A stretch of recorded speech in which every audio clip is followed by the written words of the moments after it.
warahmatullahi wabarakatuh. Alhamdulillahirabbil alamin wa bihi nasta'inu ala umuri dunya waddin. Wassalatu wassalamu ala sayyidil mursalin wa ala alihi wa ashabihi ajmain. Rabbi shrah li sadri wa yassir li amri wahlul 'uqdatam min lisani yafqahu qawli. Rabbana iftah bainana wa baina qaumina bil haqqi wa anta khairul fatihin. Insyaallah pada pertemuan ini kita akan membahas materi baru, yaitu tentang al-awqat allati tukrahus sholatu fiha. Membahas tentang waktu-waktu yang dilarang melaksanakan sholat pada waktu-waktu itu. Tidak semua sholat nanti dilarang, ada pengecualiannya. Dan juga bahwasanya peraturan ini atau hukum-hukum larangan melakukan sholat di waktu-waktu ini itu bagi orang yang di luar haram Makkah, bagi orang yang di luar Masjidil Haram. Kalaupun di haram Makkah atau di Masjidil Haram, di sana tidak ada batasan waktu. Kapanpun waktunya itu 24 jam boleh melaksanakan tanpa ada larangan-larangan melaksanakan sholat di waktu-waktu ini. Ini perlu diketahui karena supaya kita setiap harinya ketika melakukan sholat kita tahu ini dilarang apa enggak gitu. Kembali lagi ini masalah fikih dan perlu diketahui hukum boleh tidak bolehnya, perlu diketahui halal haramnya gitu. Faslun, adapun ini fasal, fil awqati, dalam waktu-waktu, allati tukrahus sholatu, yang dimakruh tahrimkan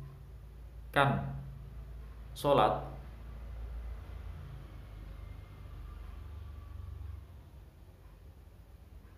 Jadi makruh itu ada dua, ada makruh tahrim, ada makruh tanzih. Sebetulnya istilah ini sih di mazhab Syafi'i nggak ada. Jadi makruh tahrim itu ya sama seperti haram, tapi kalau makruh tanzih ya seperti makruh biasa. Jadi di sini maksudnya makruhnya adalah makruh tahrim, dilarang, haram. Fiha, di dalamnya. Wa khamsatu awqatin, dan 5 waktu. La yusalla fiha, yang tidak boleh sholat di dalamnya.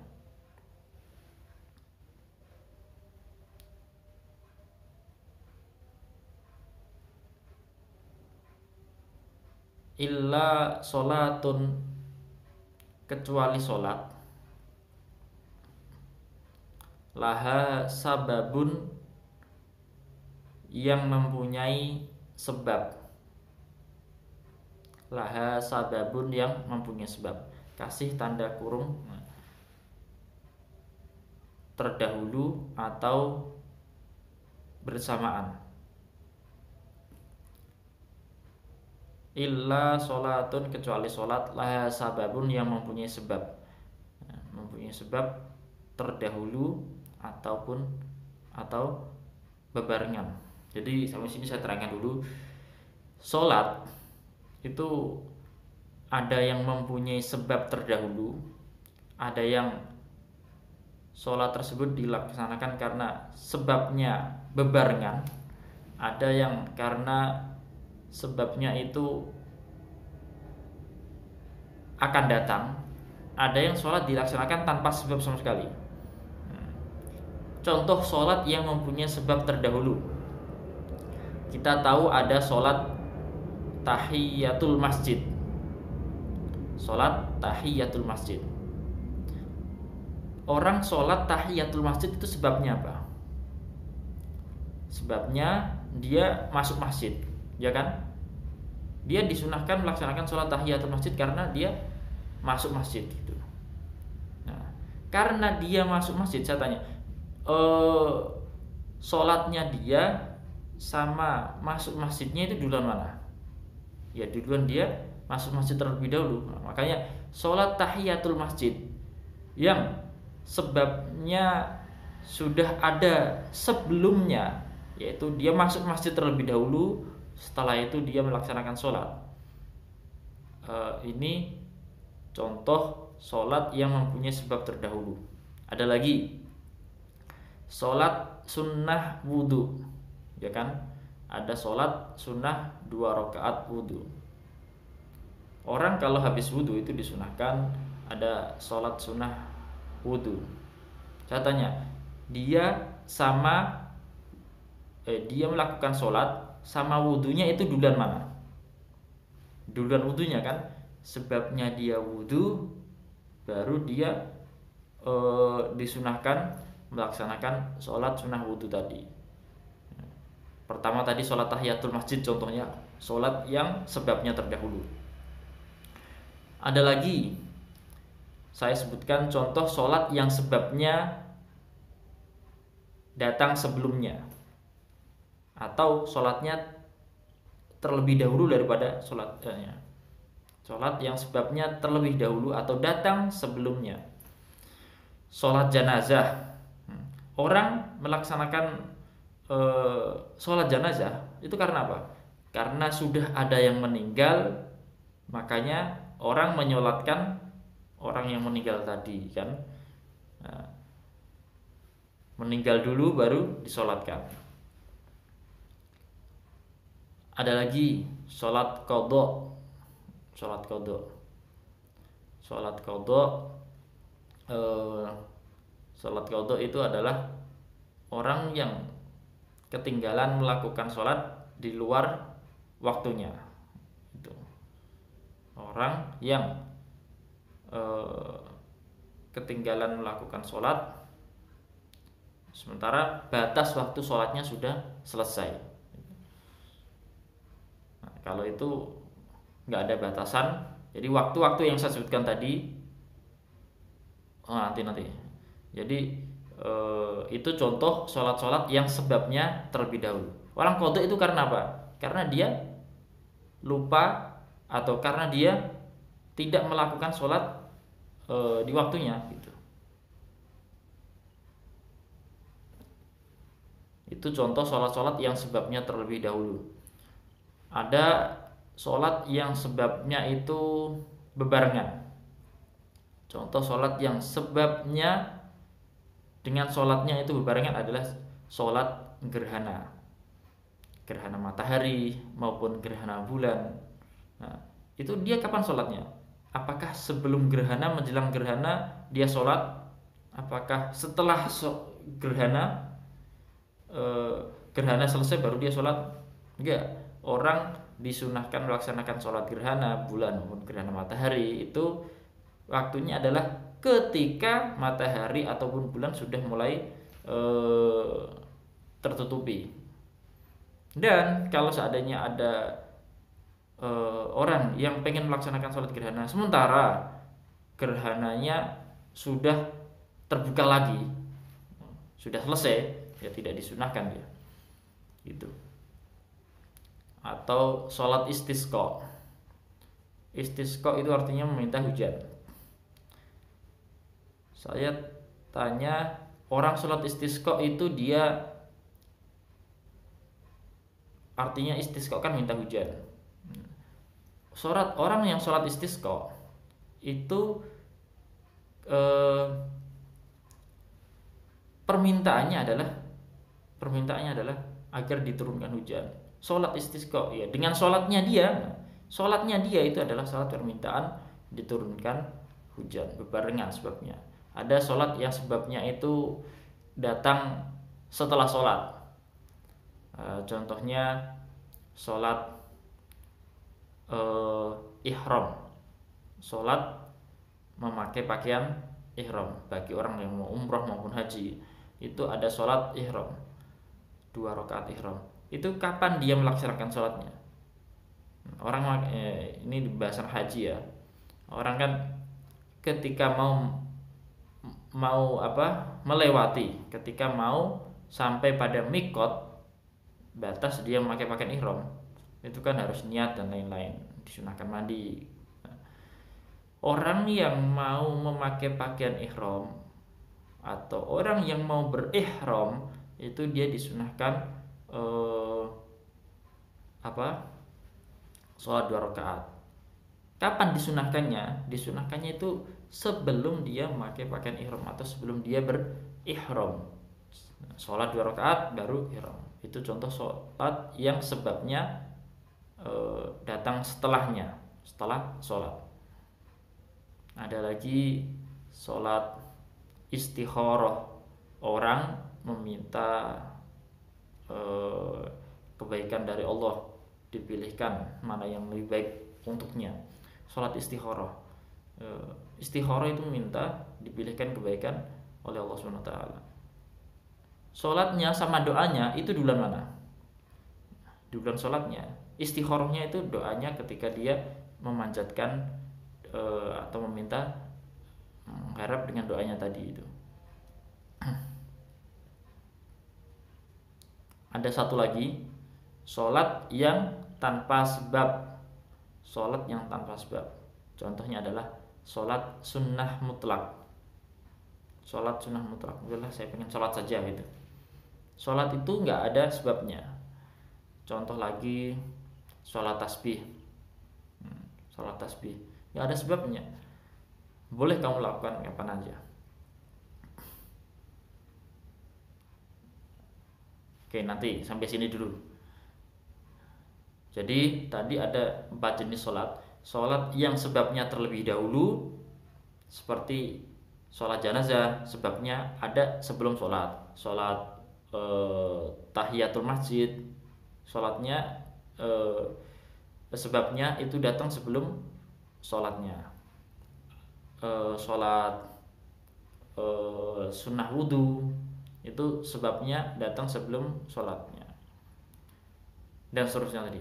Ada lagi, pertama sholat yang sebabnya terlebih dahulu. Sholat yang sebabnya berbarengan, contohnya sholat istisqa, sholat gerhana, kusuf maupun khusyuf. Yang ketiga ini sholat yang sebabnya terakhir, seperti sholat istikharah dan sholat ihram, memakai pakaian ihram. Yang keempat adalah sholat yang tanpa sebab, contohnya adalah sholat tasbih maupun sholat sunnah mutlak. Jadi ada 5 waktu yang tidak boleh sholat di dalamnya, kecuali sholat yang mempunyai sebab terdahulu atau sebabnya bareng. Nah, kalau yang sebabnya terdahulu ataupun sebabnya bareng, seperti contoh-contoh sholat yang saya sebutkan tadi, itu diperbolehkan. 5 waktu itu apa aja?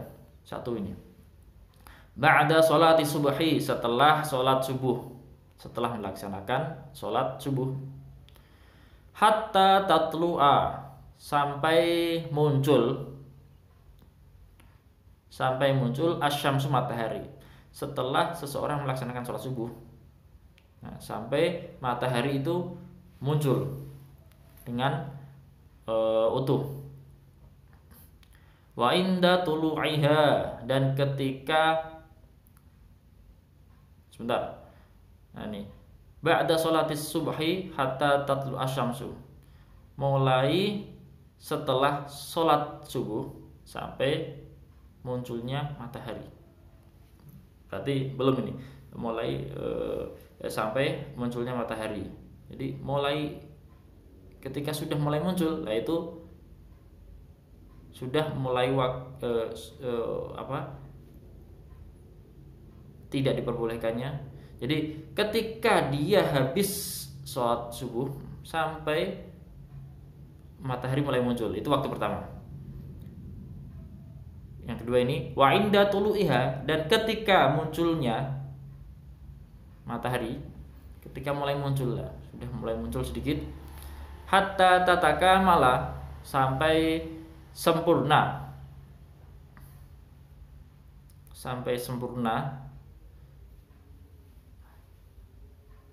wa tartafi'a, dan tingginya, qadra rumhin, sekadar tombak, sekadar tombak. Nah, ketika sudah mulai muncul itu waktu kedua dilarangnya melakukan sholat sampai mulai matahari itu tinggi, dan tingginya kira-kira seukuran tombak. Tombak itu kira-kira berapa? Ya 2 meteran. Nah, kira-kira, atau ya pokoknya setinggi tiang atau tombak. Tidak apa bisa ditentukan 1-2 meter, atau pokoknya seukuran tombak kira-kira. Tombak itu berapa ukurannya? Yang ketiga wa idza stawat, dan apabila lurus mataharinya. Wa idza stawat, dan apabila lurus mataharinya. Lurus maksudnya adalah lurus di atas kepala. Ketika matahari berada di atas kepala pas di siang hari, di tengah hari, nah, itu yang disebut dengan waktu istiwa. Hatta tazula, sampai tergelincirnya. Hatta tazula, sampai tergelincirnya. Berarti sampai mulainya waktu zuhur. Karena dengan matahari ada di atas kepala pas itu bukan berarti waktu zuhur udah mulai. Mulainya waktu sholat zuhur adalah ketika matahari sudah ke barat sedikit. Nah, ketika sudah tergelincir sedikit, matahari sedikit, itu sudah mulai masuknya waktu zuhur. Jadi mulai matahari ada di kepala pas itu sudah tidak boleh digunakan untuk melaksanakan sholat.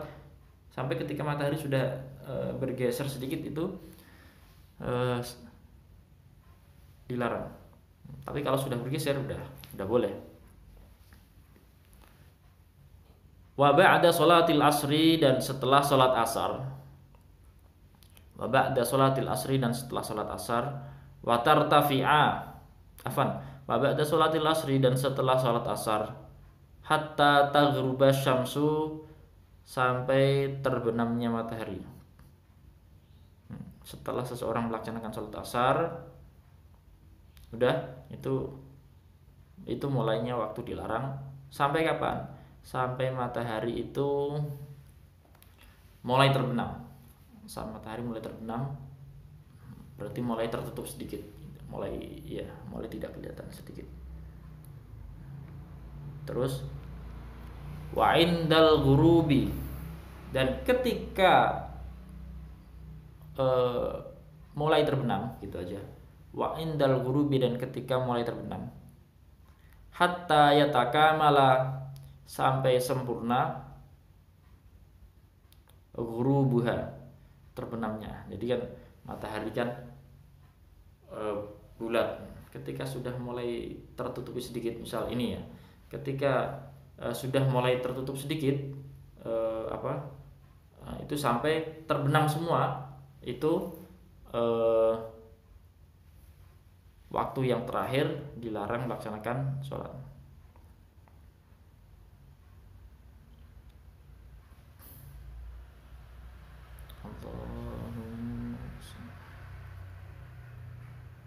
Ada lima waktu tadi yang dimana kita tidak boleh melaksanakan sholat di waktu tersebut. Tadi pengecualiannya apa? Pengecualiannya adalah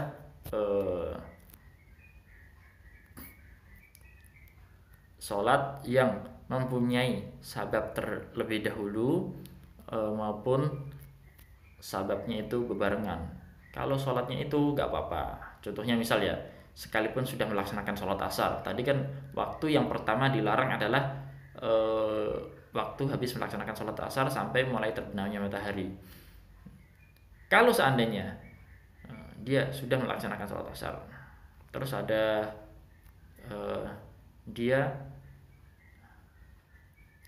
masuk masjid, nah, maka boleh bagi dia melaksanakan sholat 2 rakaat, sholat tahiyatul masjid. Karena apa? Karena dia ada yang menyebabkan dia sholat, yaitu masuk masjid.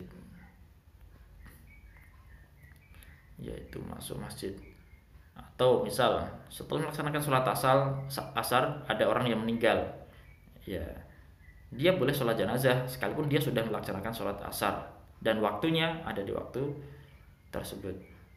Karena apa? Ada orang yang meninggal, gitu. Sebabnya terlebih dahulu.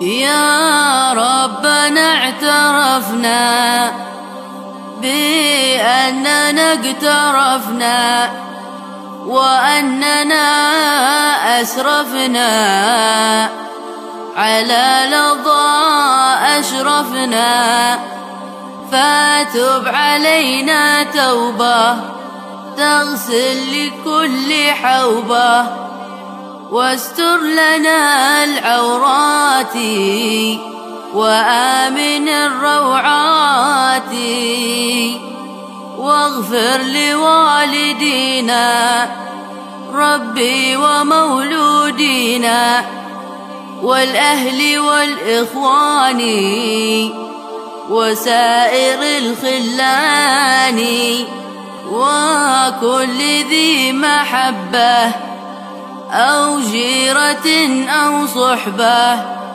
والمسلمين أجمع آمين ربي يسمع فضلا وجودا منا لا باكتساب منا بالمصطفى